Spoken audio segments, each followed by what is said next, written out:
दुनिया ने तेरी याद से बेगाना कर दिया, दुनिया ने तेरी याद से बेगाना कर दिया, तुझसे भी दिल फरेब हैं गम रोजगार के।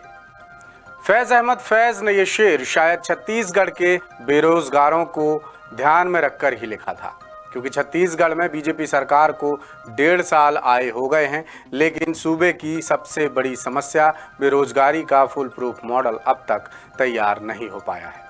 सरकार रोजगार के लिए सबसे ज्यादा बाहरी इन्वेस्टमेंट पर निर्भर है, जबकि निवेश उस रफ्तार से प्रदेश में आ ही नहीं पा रहा है और इसका नतीजा ये हो रहा है कि रोजगार का ग्राफ बेहद कमजोर है।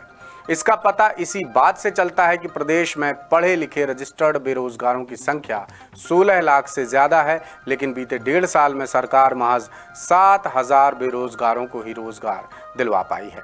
हालांकि बेरोजगारों और रोजगार पाने वालों का ये आंकड़ा दोनों ही सरकारी है, यानी अब तक प्लेसमेंट के नाम पर छोटे मोटे रोजगार दिलवाकर ही सरकार अपने गाल बजा रही है, लेकिन जमीनी हकीकत बेहद जुदा है। क्या है असलियत, बता रहे हैं रायपुर से हमारे ब्यूरो चीफ अरुण तिवारी।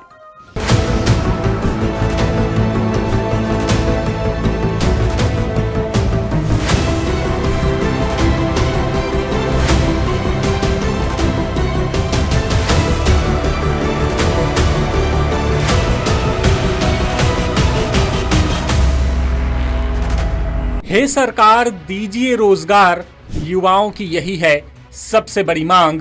न सरकारी भर्ती मिली, न मिला व्यापार। आखिर कैसे होगी बेरोजगारों की जिंदगी गुलजार? जी हाँ, हालात तो कुछ ऐसे ही हैं, क्योंकि छत्तीसगढ़ में न व्यापम और न ही पीएससी की भर्ती परीक्षाएं वक्त पर हो रही हैं और न ही जो परीक्षाएं हुई उनके नतीजे आ पा रहे हैं। ऐसे में बेरोजगार करें भी तो क्या, क्योंकि सरकार जिला लेवल पर छोटी छोटी प्लेसमेंट एजेंसियों को हायर कर छुटपुट रोजगार ही उपलब्ध करवा पाई है, जबकि सरकारी आंकड़े कहते हैं कि प्रदेश में 16 लाख युवा बेरोजगार हैं।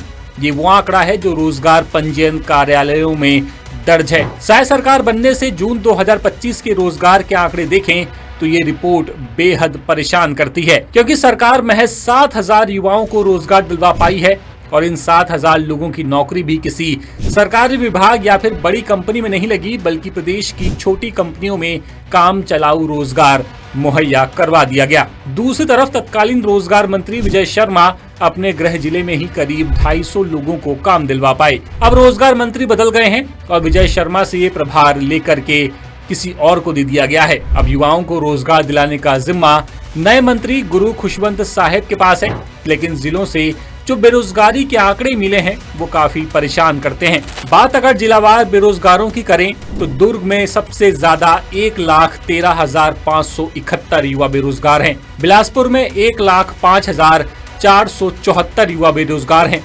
जांजगीर चांपा में 1,01,80 युवा बेरोजगार हैं, जबकि राजनांदगांव में 94,346 युवा बेरोजगार हैं। रायपुर में 93,196 युवा बेरोजगार हैं।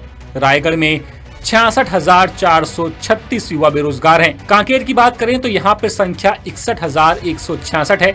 महासमुंद में 60,975, जशपुर में 55,420, कबीरधाम में 52,040, यानी कि कुल संख्या होती है 16,24,105। अब ये तो थी जिलेवार बेरोजगारों की संख्या। अब आपको बताते हैं कि किस जिले में कितनों को रोजगार मिला।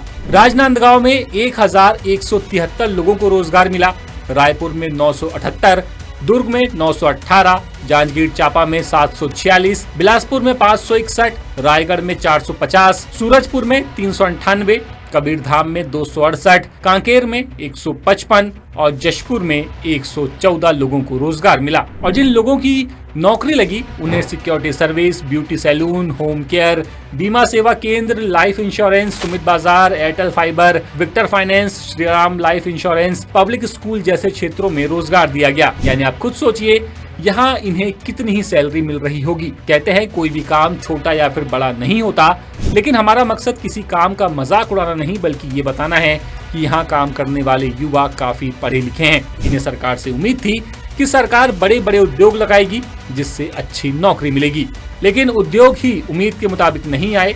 सरकार ने उद्योग नीति में भी ये जरूर किया कि यहाँ की जमीन पर फैक्ट्री लगाने वालों को स्थानीय युवाओं को नौकरी देना जरूरी होगा, लेकिन जब उद्योग लगेगा ही नहीं तो रोजगार मिलेगा कैसे? लेटेस्ट, इन्वेस्टिगेटिव और इन डेप्थ खबरें देखने के लिए ज्वाइन कीजिए द सूत्र का व्हाट्सएप चैनल, सब्सक्राइब कीजिए यूट्यूब चैनल, लाइक कीजिए फेसबुक पेज और पढ़ते रहिए वेबसाइट www.dasudr.com।